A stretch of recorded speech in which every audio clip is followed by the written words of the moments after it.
Greetings, ladies and gentlemen, and welcome to my actual missing units from Total War Warhammer. Now, the inspiration behind this video was I saw a similarly titled video that just went through units that had someone's opinion on what they thought, like, the different rosters had missing. Like, the Empire needed a heavy infantry unit, but that's not really what this game's about. This game's about emulating, in a video game space, the sort of armies of the tabletop Warhammer game. And there was enough exciting stuff not in the game that I was looking forward to seeing in that video that just didn't show up. So I thought I'd use the opportunity myself to show some of you guys some great stuff that will hopefully eventually show up in the Total War Warhammer game.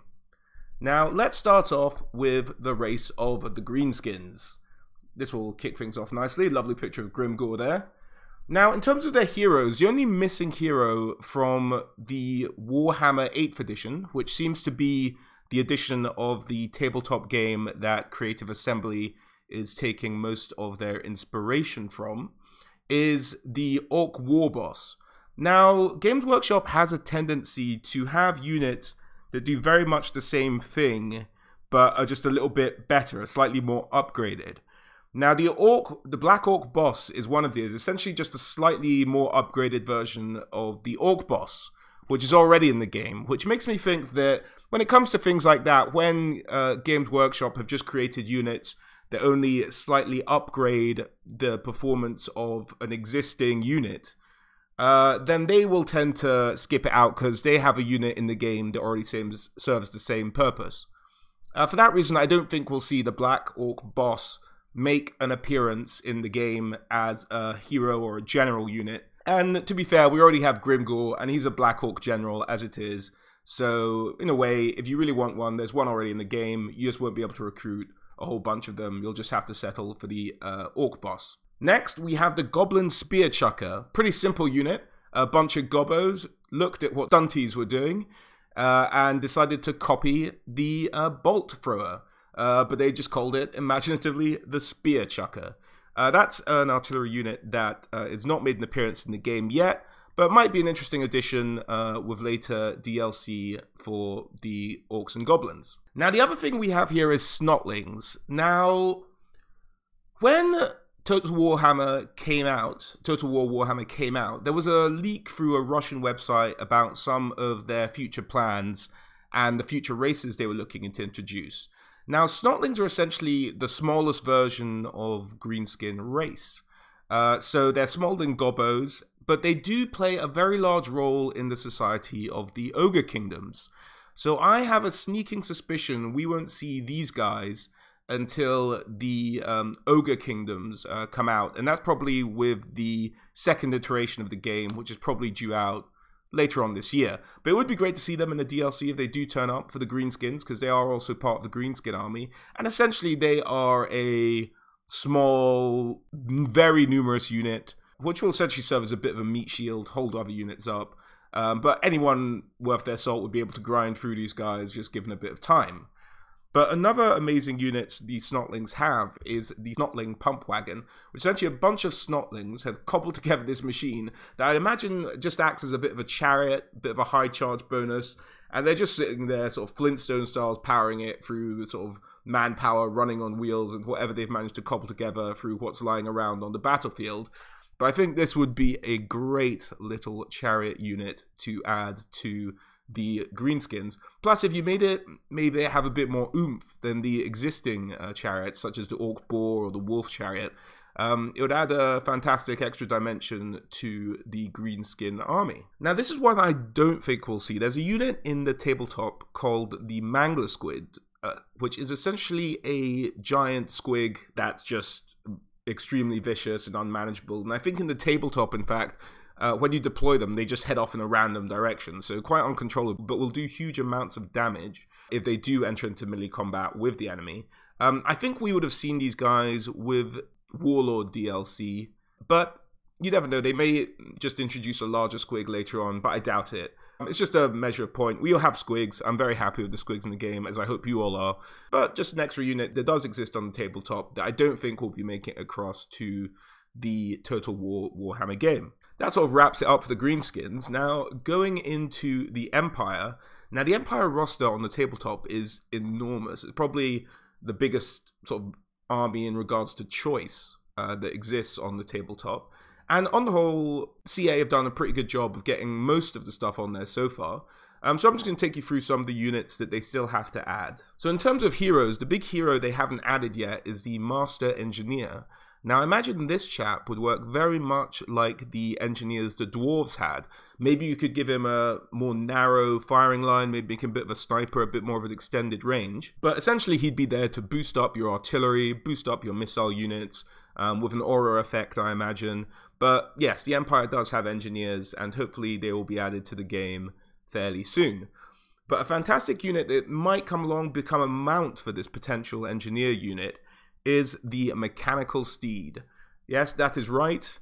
A la Westworld style, the Empire does have robot horses in their army. We haven't seen them make an appearance yet, but I can't wait to see them. And hopefully when the Engineers gets introduced, I imagine that's when CA would introduce the Mechanical Steed as one of their mounts, which would be a great thing. You'd have sort of a hero skirmishing cavalry unit in that case, and that would be a fantastic addition to the game, I think. Moving on, I think at this point in the game, this is sort of January 2017 time, we have all of the laws of magic represented that the Empire has access to, except the law of Amethyst. Now, Amethyst is essentially death magic, but they're not sort of raising dead. That's completely against the scriptures of the Empire. But Amethyst Wizards can do things like Spirit Leech, the Fate of Buna spell, the Purple Sun spell, spells like that, spells that sort of drain life. And there is a sort of, I don't want to call him a necromancer because he doesn't bring back the dead, and that can't be stressed enough. Does not bring back the dead, but does have access to the sort of death magic lore and Spirit Leech and all those other kinds of magic. And we haven't seen that make an appearance yet, but very much looking forward. And I'm sure this one is just a matter of time before they introduce the Amethyst Wizard. The Empire also has access to dragons. I think in the lore, there's only 1 or 2 dragons, and I think one of them's kept in the Imperial Zoo. And occasionally Karl Franz will mount him and use him as his mount rather than Deathclaw. But there are Imperial Dragons available to the Empire. We haven't seen them yet, but hopefully they'll be a great addition. They might be introduced when the High Elves get introduced, I imagine, in the next iteration of the game. Just because the High Elves have a lot to do with sort of dragons, and they use a variety of different dragons in their armies.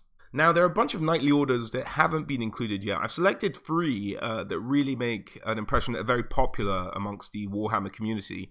Now, I think the way Creative Assembly will play this is that they will want each one of these cavalry orders to add something different to the game.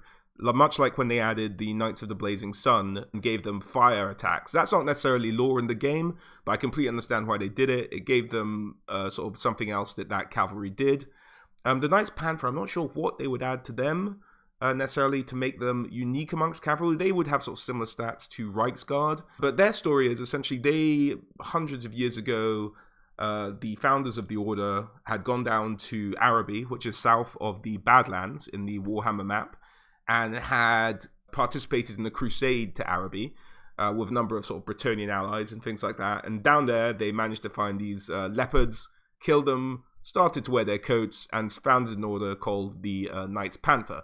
There's a lot more lore around their order, but this isn't necessarily a lore video. It's just about what we can maybe look forward to. So there will be knights clad in panther skins and with blue armored horses coming up, I imagine relatively soon, in Total War Warhammer. Now, the second order of knights I'm going to look at are the Knights of the White Wolf. Now, I love these guys. They're essentially maniac Viking knights with massive hammers as their weapons, and these are amongst, if not the best melee cavalry in the Warhammer universe. So their charge might not be as high as, say, the Blood Knights or anything like that, but you leave them in there and they will grind down any enemy that they're facing, really. I'm really looking forward to having these guys in the game. The way some of the stuff has shown up in the game so far, it looks very much like Middenland is going to be a playable faction fairly soon on the campaign map, given that now in multiplayer, Boris Todbringer has an equipable rune fang that has campaign attributes. So you imagine that's just a little bit down the road, probably coming out in February with the Bretonnia update. Now, these guys would have to be part of the Middenland as a playable faction. They're a very iconic Middenland cavalry. They worship Ulrich, the god of Middenland, and can't wait till these guys make an appearance, and hopefully that will be sooner rather than later. The final knightly order I'm going to be looking at is the Knights of Moor. Now, these guys are based out of Stirland on the Total War Warhammer map. They are clad all in black plate, and they essentially worship the god Moor, which is the representation of death, or in fact, the god of death. Now, they can be armed with lances or indeed scythes, much like the Angel of Death itself. And one very creepy aspect about these guys is they tend to guard the graveyards against necromancers and things like that. That's where you'll find these guys predominantly based. And when they ride, they tend to put enchantments on their armor and their horses that make them completely silent. So these guys, hopefully, on the battle map will make absolutely no noise, and their charge will be, well, not to take a juvenile phrase here, but silent but deadly. And very much looking forward. These guys, I think, would be a very cool addition to the knightly orders within the Empire. Another thing the Empire is missing currently are bowmen, and bowmen in the 8th edition take the form of huntsmen. Now, it was theorized when there was a couple of hints about Amber burning bow for, I think the Lord ended up being, I think it ended up being a Beastmen tease, but people thought it was a tease for a legendary hero who happens to be the leader of the bowmen. The huntsman, sorry, and he didn't make an appearance in the end, but hopefully the huntsman will. I imagine these guys would operate as kind of a very bad version of the Deepwood Scouts in the Wood Elf DLC. They'd probably have hidden, so they'd probably be able to move around the map without being spotted unless you're close to them. I can't imagine they'd have the range of the Wood Elves, but they'd be able to just be a bow unit that would have stalk and would be handy in a couple of situations. And probably with a higher rate of fire than the crossbowmen, I'd imagine. But not armor piercing. I think that would be the way that they play it, the way that CA plays it for this unit here. Now, getting into some of the crazier and rarer units that the Empire have, we have the Celestial Hurricanum, which essentially would be similar to the altar that we've seen already in Creative Assembly's Total War Warhammer. And you can even see that Games Workshop itself, when designing the models, tend to recycle that carriage model and turn it backwards or turn it the right way round to represent different sorts of mount. But what this unit essentially does is it has a lightning spell that it can use from time to time. It would encourage and sort of boost magic a little bit for the people around it. And I think it would probably have a couple of free spells of celestial magic. So you'd probably have a couple of Vortex spells that it could cast irrespective of magic pools, much like the Sisters of the Fawn currently do for the Wood Elves. I think that's the way that this unit would appear in Total War Warhammer. And yeah, it'll be a nice little addition. Probably require a healthy amount of micromanaging, but it would look fantastic, particularly if they could get the sort of calendar Earth, Moon, and stars orbiting each other to move around on the battle map. I think that would look absolutely amazing. Now, this is a bit of a caveat here, I have to say, because Halflings have not appeared in an Empire Edition army book on the tabletop since, I think, 5th edition. But Halflings do exist in the Warhammer world, and they exist in a place called the Moot, which, if you're familiar with the Total War Warhammer game, is right next to Sylvania and the Undead territories. Now, they do have some bowmen and a couple of milliemen, but the Halfling swordsmen wouldn't be much more than cannon fodder. The skirmishers, you could maybe make an interesting unit. I think if CA did bring them to the game, they'd probably have Halfling skirmishers. And there's this very iconic unit, which is the artillery piece, which is the cooking pot, the Halfling cooking pot, where they have a boiling stew of acid, or as the lore says it depends on the chef at the time, but just a boiling stew of horrible stuff that they will fling across the battlefield into the enemy. And I just think that would be a great unit to see on the Total War Warhammer game. These Halflings flinging horrible pots of food at the enemy and mowing down hundreds of them at a time. I really look forward to seeing that, and I really hope, just because it's such an iconic unit and is so loved by the fandom of Warhammer, that I really hope they make it an addition to the game very soon. I can't imagine the Halflings would be on the DLC plans in the immediate to short term. They, again, might come out around sort of the Ogre Kingdom's time, because they have a bit of a history with the Ogres. They tend to hire Ogres to protect them at the Moot from time to time. So I imagine that's when we'd probably see the Halflings making an appearance. Now, this one, for me, was just something I included because I recently did a lore video on Marienburg itself. Now, Marienburg has these units called the Land Battleships. Now, I don't know if CA will ever expand Marienburg out to be its own faction or its own army, as it were. Maybe if they ever produce a War Dogs army, which is essentially a mercenary army, which Estalia and Tilia tend to use as well. They might add this as a unique unit for Marienburg. But essentially, this is just a battleship on wheels with a cannon and some archers in the towers. In reality, it's a sort of a failed experiment to try and replicate the steam tank. It kind of moves around and is an artillery piece, but shouldn't move nearly as quick, shouldn't be nearly as durable. I imagine in the game, because it's essentially a wooden galleon, they'd probably give it a weakness to fire as well. But it would be a fantastic unit to see, and I just think it would look amazing in the game. And just to have a sort of a galleon marching about on land, I just think is a hilarious imagery in itself. And I really hope they think about adding this unit to the game as a whole.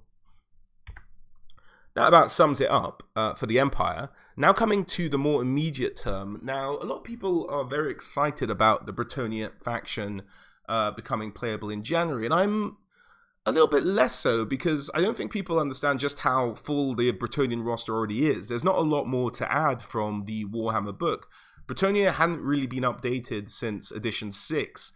And essentially, from what you get in the game already, you get the Knights of the Realm, you get the Grail Knights, you get King Louis Lunacoeur, you get the Men-at-Arms, you get the Pole Arms. That's really most of the army. But let's take you through the things they are missing, and it looks like, and in this picture itself, the first unit I'm going to be talking about is Grail Pilgrims and Grail Reliloquy. And the Grail Reliloquy is essentially a dead Grail Knight who has the blessing of their goddess, which is called the Lady of the Lake.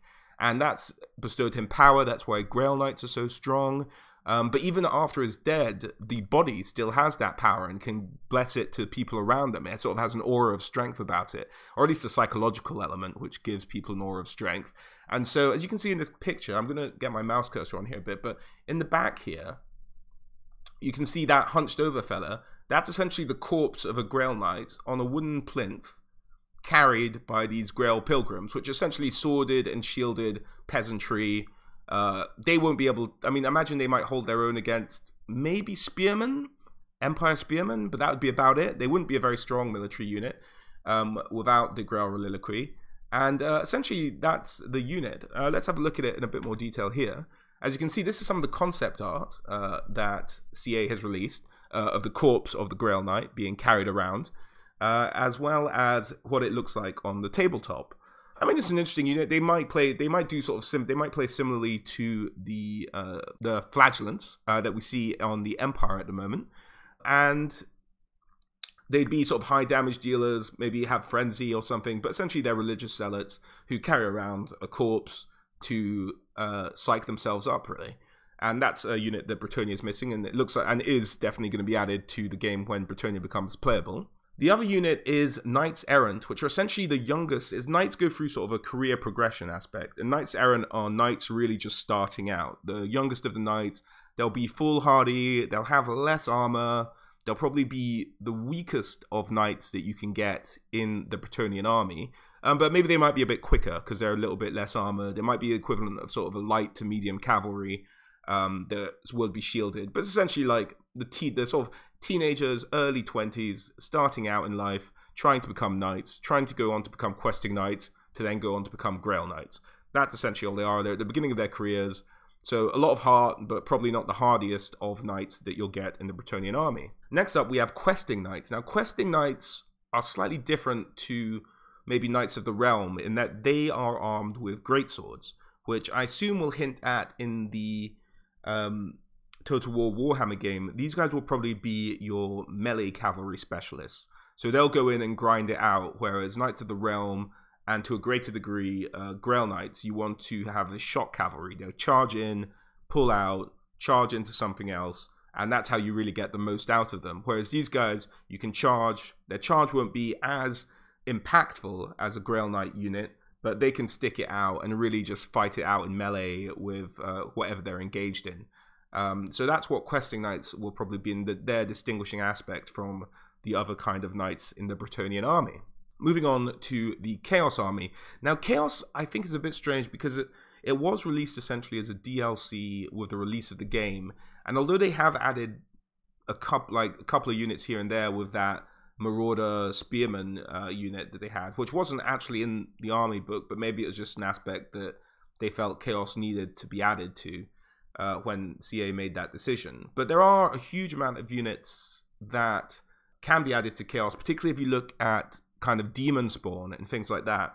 But for the purpose of this discussion, I'm not going to include the Demonkin armies because according to the Russian leak of what the plans for the game was, and it has for the most part held true, the Demonkin won't be introduced till the last game, where you'll have the 4 different Chaos gods represented, as opposed to what we have now, which is essentially a warrior of Chaos army or a Chaos United army. And they tend to have a couple of demonic things, but not the full rosters of the Demonkin army. So for the purpose of this discussion, I'm just going to stick to the Warrior of Chaos 8th edition book and see what we're missing from there. And that seems to be what CA has mostly guided all of their army decisions so far on. So let's see what we've got.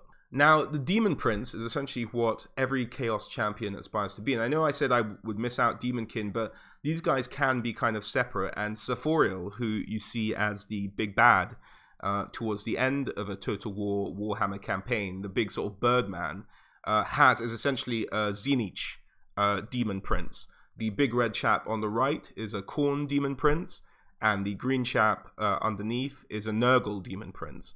Now, these guys are essentially just combat monsters. They're horrible to face on the battlefield. Saforiel is probably the weakest of them in melee combat. He's more magic orientated, although they did give him the Law of Metal, which is undeniably probably one of the weakest laws of magic in the game at the moment.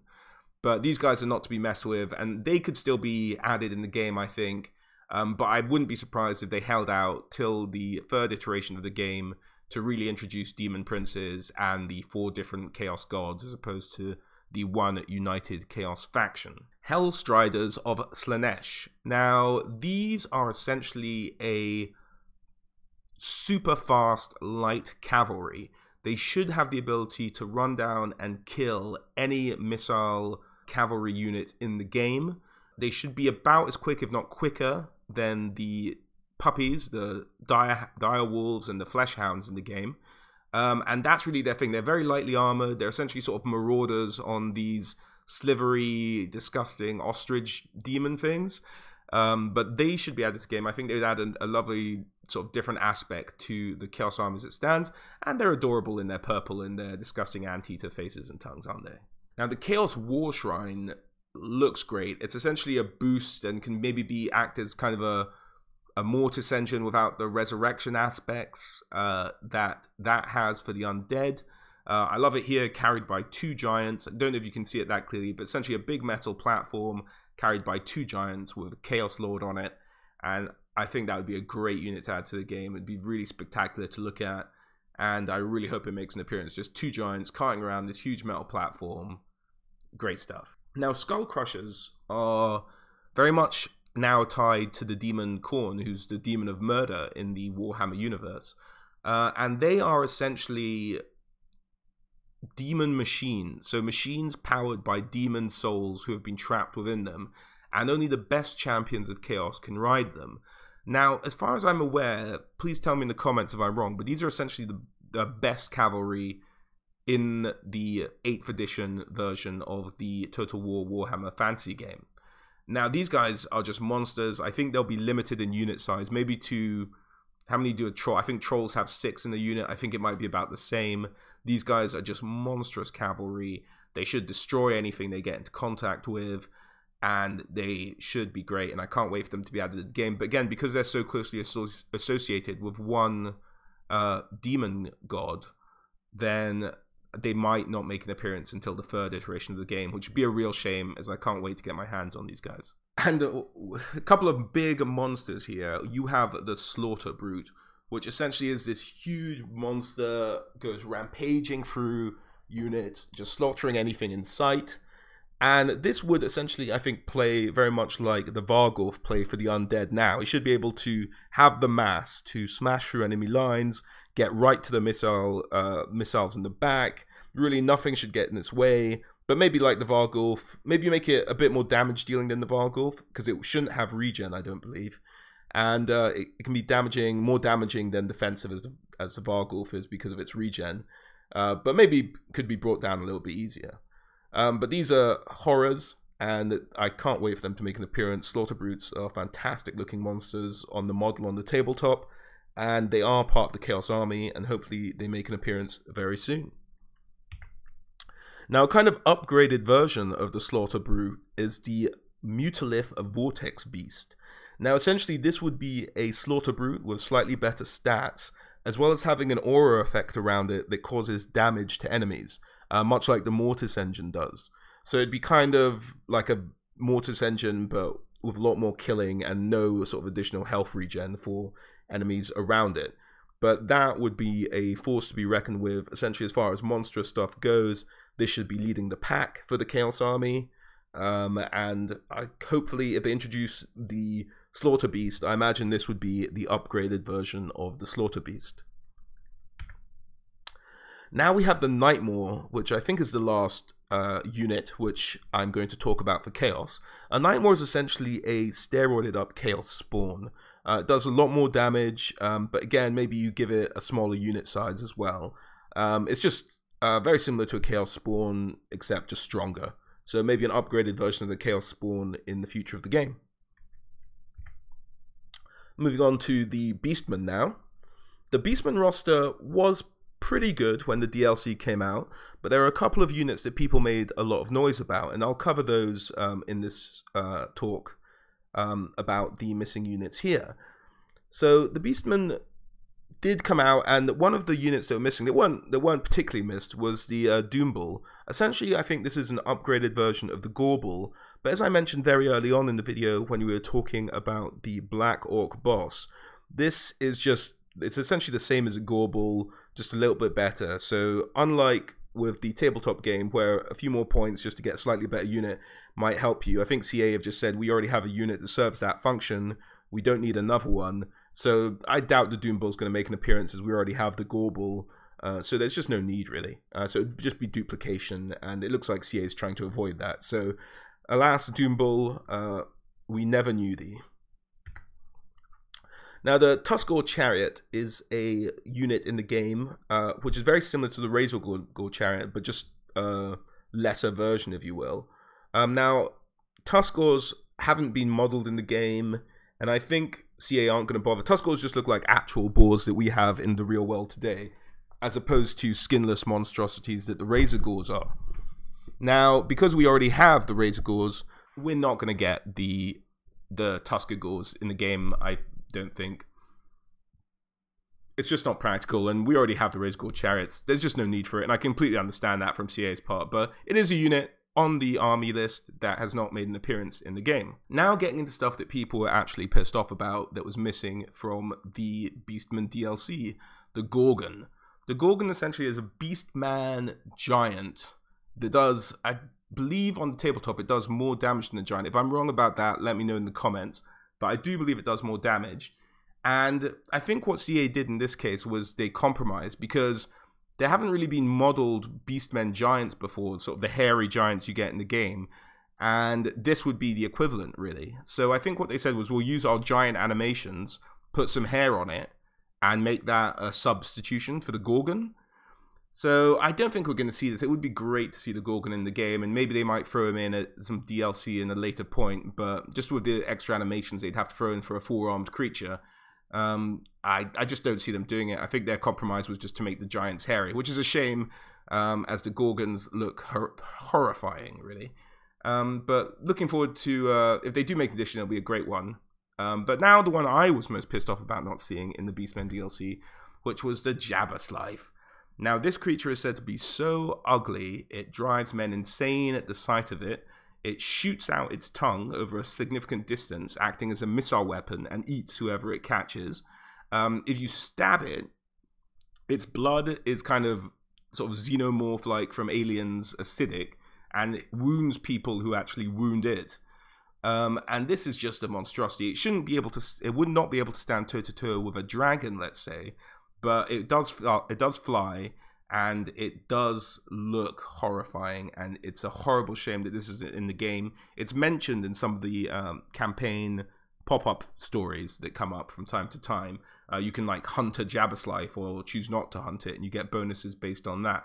I think there was even a quote from the CA guys saying it would take us the amount of time it would take us to do an entire army if we spent it all trying to model a Jabberslythe. But it would take them more time to do a Jabberslythe than an Alexander the Great DLC they did years ago, or some nonsense like that. But this is a sort of crowning achievement of the Beastmen army, and they missed it out, and I think that's a horrific shame, and hopefully they'll add him in later in the game. The Ghorgon I can understand, they just put in a hairy giant instead, but this should be in the game, and it's a shame it's not.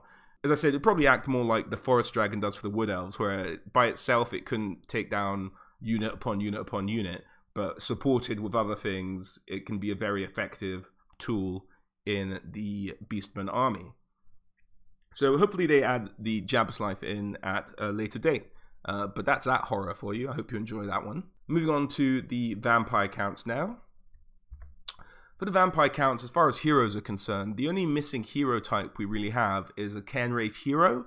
Now, I think the Banshee on the campaign map and everything else and in battles serves effectively the same role. So much like the Black Orc War Boss and the Doombull, I don't see this one making a comeback because they already have a hero unit that essentially serves the exact same function and is very similar to it in the first place. So I doubt we'll be seeing them. Another argument is a unit called the Spirit Host, which is essentially the worst version of Cairnwraiths. So foot soldier, ghost, ethereal units. They're essentially just like rubbish ghosts, not warrior ghosts or anything like that, just rubbish ghosts.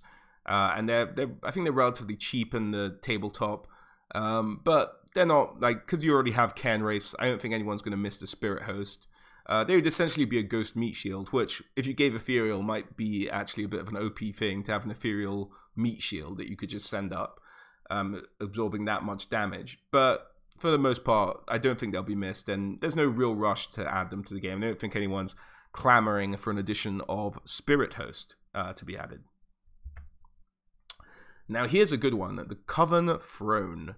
And as you can see, it looks quite a lot like a Mortis engine, and indeed, much like the Empire sort of chariots, wagons, CA does tend to recycle some of its modeling, and a bit of the Mortis engine modeling has been recycled with the Coven, except for the top bit, which is essentially a a vampire coven of beautifully alluring vampire women who sit atop this throne, this magnificently luxurious throne. They would not sully their beautiful dresses with the mud of the battlefield.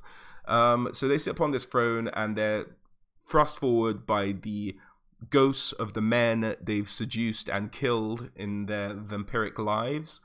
And essentially this would work not quite like a Mortis engine, but maybe more focused on sort of the damage dealing aspect. They do a lot of damage going in. It's a very effective sort of chariot, and it does have aura effects as well.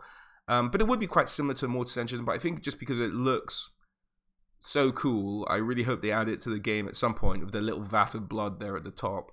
I think it's a really cool thing. And I think if they ever introduce the hero Neferata, who is the leader of one branch of the Vampire Count Nation. Really, she was the first vampire. She tends to lead a mostly female vampire clan up in the Grey Mountains. Not the Grey Mountains, the Edgeworld Mountains.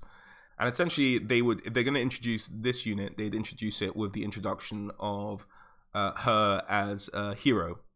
So I see that happening. So hopefully in the future we'll get to see this wonderful looking unit. I think CA probably has a bit of liberty to try and defer it from the Mortis engines themselves. So it could have aspects that I couldn't even guess at now when CA eventually get around to introducing it. But a cool looking unit, and hope you guys enjoy the look of that one. Now, one of the mounts that was missing from the Vampire Count army is something called the Abyssal Terra, and it essentially looks like a black dinosaur that can fly. It'd probably be one of the lighter mounts, and I think if you were going to introduce this, you would have introduced it instead of the... Is it the Hellstrider, the horse that has the flying horse for the Vampire Counts? But essentially, it's a slightly better offensive version of the horse, but not as good as the zombie dragon. So it's somewhere in the middle there. You can see why they maybe skipped it, but it's a cool looking unit, and I imagine they'll throw it in at some point as a mount for Vampire Lords to have, because I think it's, again, a cool looking semi-raptor, semi-man mount.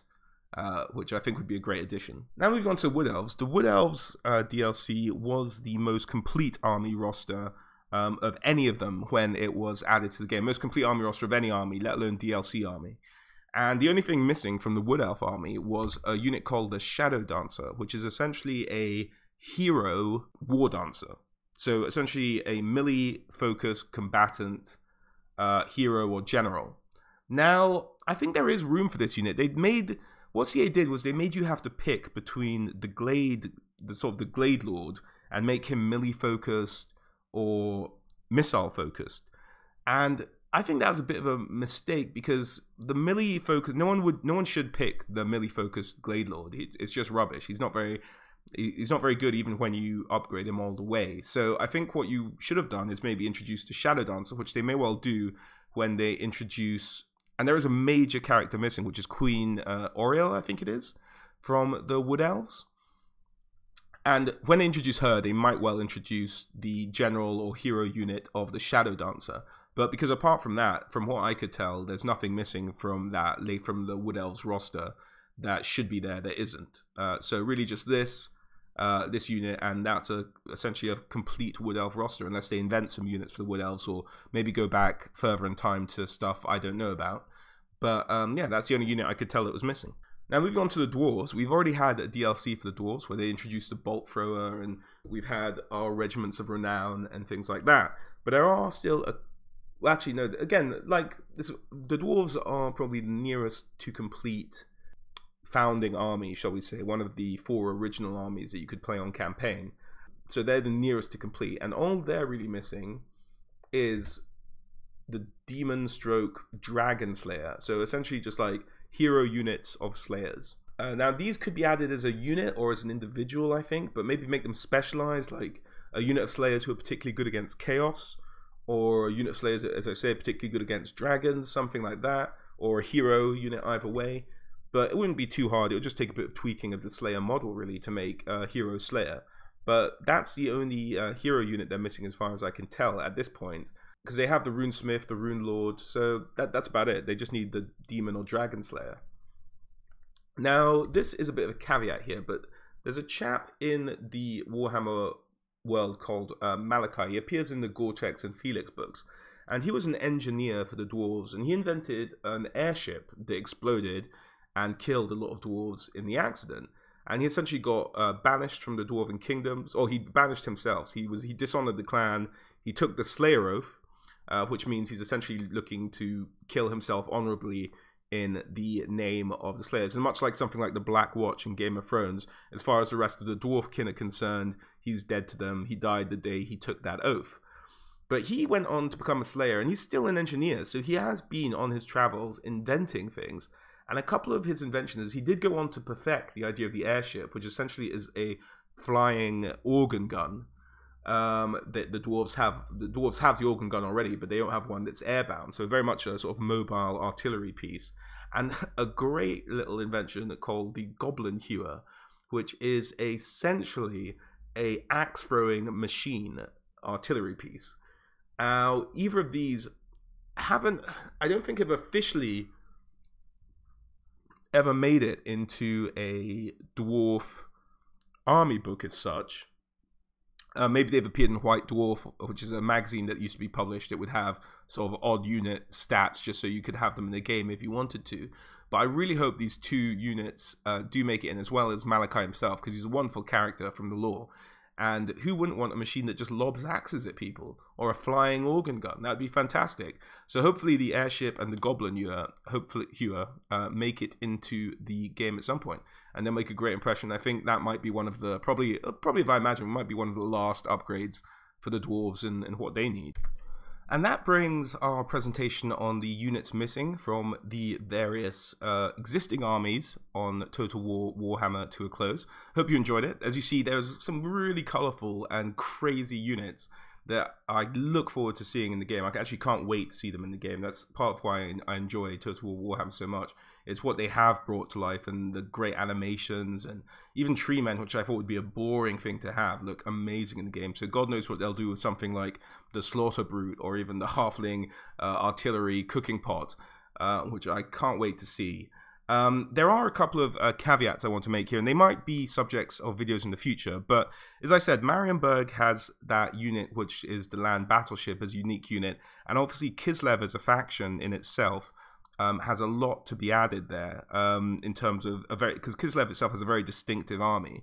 I haven't included those in this video because they haven't really been sold as an army you can play with yet. So I was going to maybe make the Kislev army video a separate video. If you'd like to see that, or you'd like to see a bit more on the Dogs of War, which is essentially the armies of Marienburg, Estalia, Tilia, do drop something in the comments and I'll get on that and put something together for you guys.